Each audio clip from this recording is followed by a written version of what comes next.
Welcome to Suman TV. మనం ఇక్కడ విజయవాడ మచిలీపట్నం దారిలో ఇక్కడ సన్నీ శాండ్స్ అని కరెక్ట్ గా రోడ్డు పక్కనే ఒక వెంచర్ వస్తుంది. ఈ సన్నీ శాండ్స్ అసలు అంటే ఏ సంకల్పంతో మొదలు పెట్టారు, దీని ప్రమోటర్స్ అందరికీ సుపరిచితులు. నేను చెప్పాను కదా గతంలో కూడా శ్రీధర్ పాటిబండ్ల గారు ఐటీ రంగ నిపుణులు ఫ్రమ్ ది యునైటెడ్ స్టేట్స్ అనమాట. శ్రీధర్ గారు వెల్కమ్ అండి. అండ్ మీ పార్ట్నర్ శేషబాబు గారికి కూడా వెల్కమ్ అండి. నమస్తే అండి. ఉన్న మాట అడిగేస్తున్నాను, మీకు ఏంటి నమ్మకం అసలు ఈ ఏరియాలో, ఈ ప్రాంతంలో ఇక్కడ ఈ రియల్ ఎస్టేట్ వెంచర్ డెవలప్ అవుతుంది?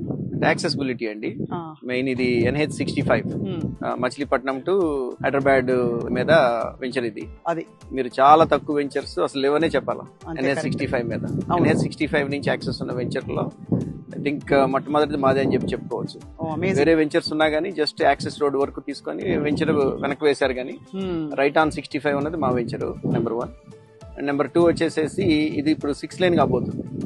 కరెంట్ 4 లైన్ ఉన్నది. రైట్, విజయవాడ నుంచి ఇక్కడ వరకు కూడాను మనకి 4 లైన్ ఉన్నది. అది ఆల్మోస్ట్ DPR కంప్లీషన్ స్టేజ్ లో ఉన్నది అని చెప్పేసి తెలుస్తుంది మనకి. సో 4 లైన్ టు 6 లైన్ మారితే ఏంటి అడ్వాంటేజ్?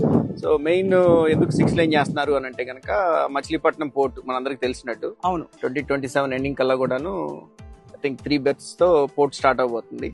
ఇది కాకుండా ఏ ఆపర్చునిటీస్ మీరు ఈ ప్రాంతంలో చూసారు? అంటే 2 ఏళ్ల క్రితం మీరు ఊహించుకుని ఇక్కడ ఒక వెంచర్ వేద్దామని సంకల్పించుకోవడానికి?